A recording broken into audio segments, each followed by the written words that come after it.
Hello everyone and welcome back to my channel. My name's Rhiannon and today I'm going to be talking about all of the books I plan on reading in February. I am going to be sticking to 5 books for this TBR, however we do have Polathon that is happening at the start of February, and for those of you who don't know, that is a Polar Fantasy Readathon, which essentially means that you have to read a fantasy book that has a snowy setting in it somewhere. I love Polathon, I take part every year, but at the point I'm filming this, the announcement video has not been released yet, so if you would like me to do a separate TBR for Polathon, then definitely let me know in the comments. But for now, I am going to show you the other books that I plan on reading throughout the month, and I definitely think I have a good mix of different genres here that will hopefully give me enough variety in my reading so that I do stick to this TBR. Kicking off this deck, I am going to mention a murder mystery, which is The Murder of Roger Ackroyd by Agatha Christie. Now, if you guys have been watching my latest videos, you'll know that I have slowly been making my way through the Poirot books, and this one is of course the next book that I need to read. For those of you who are interested in the reading order, I am honestly just following the order on the back of these books, and The Murder of Roger Ackroyd is the 4th book. I really enjoyed the first 2 books. I gave them both 4.5 stars. Didn't love the 3rd one as much because it is a collection of short stories. However, this one is definitely one of the more well-known books. It has a lot of praise. Everyone says that this book is amazing, and I'm so happy that I'm finally getting to it because this has been on my shelves for a while and I've been wanting to pick it up ever since I bought it, so I'm very happy that this is the month that I get to do this. I really don't know too much about it, to be honest with you. I have been avoiding things about this book just so that I can kind of dive into it without any expectations. I do believe that it is a locked room mystery though, which are definitely some of my favourites. It says here, poor Roger Ackroyd, he knew that the woman he loved had been harbouring a guilty secret. She poisoned her first husband, and yesterday she killed herself. But guilty secrets rarely stay secret. Who had been blackmailing her before her death? Had it really driven her to suicide? And would it all be revealed in the letter that arrived in the Evening Post? Sadly, Roger Ackroyd wasn't going to live long enough to find out. That is definitely intriguing to me. I love Hercule Poirot, I love Captain Hastings as well. I think they're such a fun little duo, and I really can't wait to see how this mystery all unfolds and who the culprit is at the end, of course. I'm not sure whether I will be listening to the audiobook for this one. I would like to sit down and read it physically, however I have been gravitating more towards audiobooks recently, so we'll have to see. But this will probably be one of the first books that I read next month, and I'm very excited to dive in. Next up we have a thriller, and that is Breaking by Amanda Cassidy. This is actually a very new purchase for me. I bought it last month whilst at Waterstones, and as soon as I read the synopsis I knew I had to pick it up, and I've been wanting to read it ever since. This one essentially reminded me of the Madeleine McCann case, and if you don't know, Madeleine McCann was a 3-year-old girl who went missing whilst on holiday in Praia de Luz in Portugal. It was a massive case. I'm sure most of you know about it, but yeah, unfortunately she has never been found to this day, and this book just sounds so similar,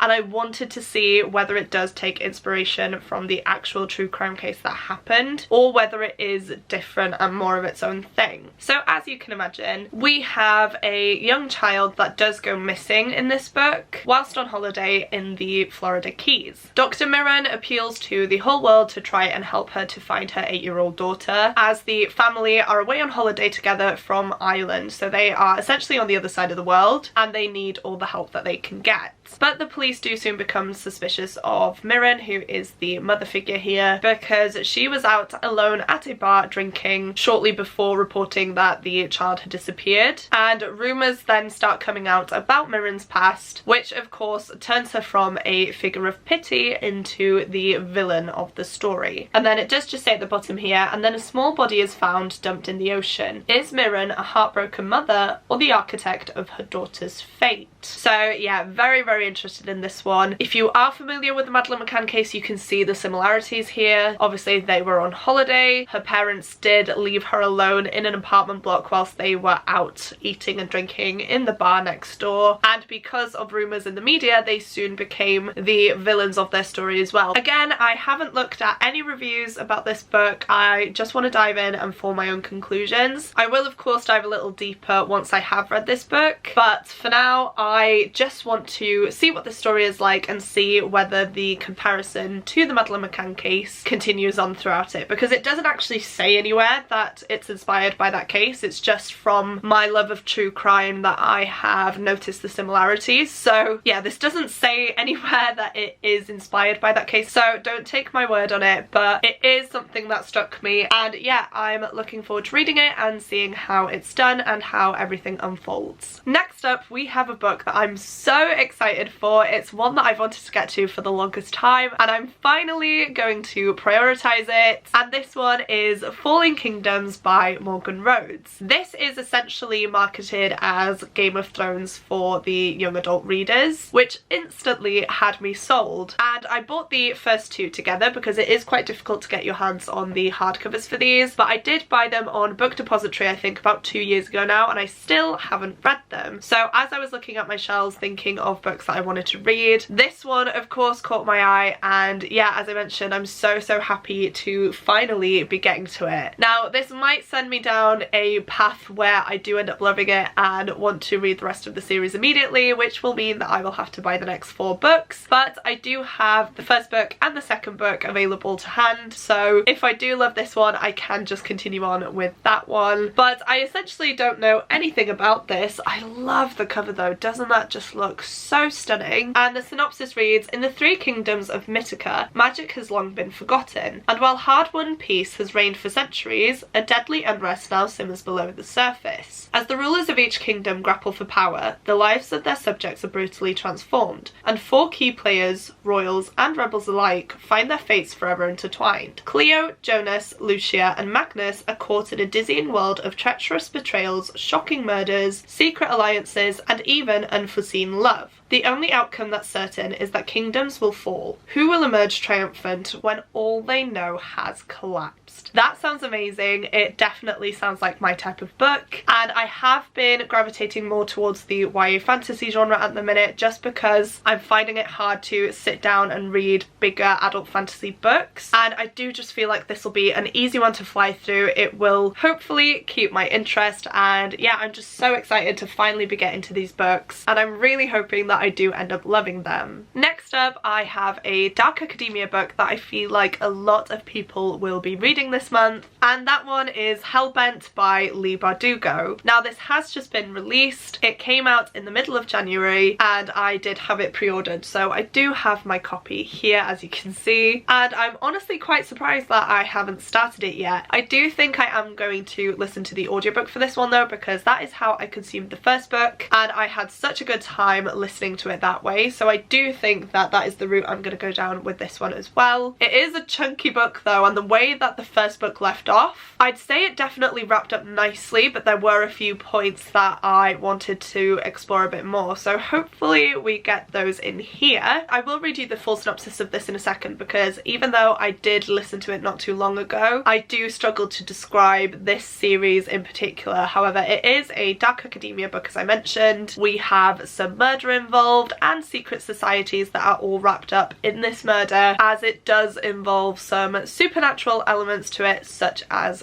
ghosts. So I have quickly grabbed Ninth House off of my shelves just to give you guys the full synopsis. So it says, Alex Stern is the most unlikely member of Yale's freshman class. A dropout and the sole survivor of a horrific unsolved crime, the last thing she wants is to cause trouble. Not when Yale was supposed to be her fresh start. But a free ride to one of the world's most prestigious universities was bound to come with a catch. Alex has been tasked with monitoring the mysterious activities of Yale's secret societies. Societies that have yielded some of the most famous and influential people in the world. Now there's a dead girl on campus, and Alex seems to be the only person who won't accept the neat answer the police and campus administration have come up with for her murder. Because Alex knows the secret societies are far more sinister and extraordinary than anyone ever imagined. They tamper with forbidden magic, they raise the dead, and sometimes they prey on the living. Now, I do just quickly want to give a warning here that this book does include sexual assault, so if that is something that you don't want to read about, then I would definitely stay away from these books. There There are a few harrowing scenes in it which definitely made me feel uncomfortable, so I did just want to mention that quickly in case you were thinking about picking these up but were unaware of that as a potential trigger. If you would like to hear my thoughts on this book and all the rest of the books that I've mentioned in this TBR, please do make sure to click the subscribe button, as I do post weekly reading vlogs, and I will of course be reading these in some vlogs for you guys so you can hear my thoughts on the books in those videos. And then the last book that I'm mentioning today is one that I'm carrying over from last month, and that is of course The Blade Itself by Jo Abercrombie. Now at the time of filming this, it's currently the 22nd of January and I still haven't started this book, so I'm not doing the best. However, I do need to read this by the end of next month because I am reading it as part of the Catch Up Book Club, which is hosted by Becca from Becca and the Books, and the live show discussion for this book is in the first or second week of March. I will have to double check, but essentially I do need to read the entirety of this book in February. This one is an adult epic high fantasy story. I don't know anything about it, to be honest with you. I've read the synopsis a few times and it is always confusing, but from what I can gather it's a grim dark fantasy book with morally great characters, and we do have a quote on the back here that says, "Great characters, sparky dialogue and action-packed plot. From the opening scene that is literally a cliffhanger, you know you're in for a cheeky, vivid, exhilarating ride." So that definitely has me intrigued. We have an infamous barbarian, a paragon of selfishness, and we have an inquisitor who is a cripple turned torturer. So I'm very intrigued to see how all of these three characters' lives intertwine and what ends up actually happening, because as I mentioned I'm pretty clueless and I don't want to read you another synopsis because I know that that can be quite annoying to some people. But yeah, this is a grim dark adult fantasy book that I will be reading as part of a book club. I will of course give you guys more information in my weekly reading vlogs once I do start reading this book, but as of now I genuinely don't know what it's about and I don't really want to be honest with you. I kind of do want to jump in without any expectations just so that I can form my own opinions on this without being influenced by anyone else. So unfortunately this is one that I'm not going to talk about any longer, but I am very excited to get to it. I might also pick up the audiobook for this one because apparently that is a really good way to consume the story, and I'm not going to lie, that will probably help me get through this by the end of February as well, because as I mentioned earlier I have been listening to a lot more audiobooks than I have been physically reading, and especially with a book that is this chunky and it being a high fantasy book, I definitely think that the audiobook could help me to retain the relevant information from this. And there we have it, you guys. These are all of the books that I plan on reading in February. Of course, I may read more with it being Polathon, and I do actually have a week off from the 20th of February as well because it is our half term, so hopefully I can get to all of these ones. I'm so excited for each and every single one, and I definitely think that we will have some new favourites from this stack too, which is always good. If you have made it this far through into the video and would like to let me know that you're still here, please go ahead and leave me a rabbit emoji down in the comments. I love rabbits. Rabbit is on the cover of Hellbent and I just think it would be a really cute emoji, so definitely go ahead and do that if you don't have anything in particular that you would like to say but you'd like to let me know that you're still here. It is very much appreciated and it truly does mean the world to me when you guys comment the emoji. As well as that, please don't forget to click the like button if you like this video and the subscribe button if you'd like to see more content from me. Thank you guys so much for watching. It truly does mean the world to me and I will see you soon in my next video. Goodbye!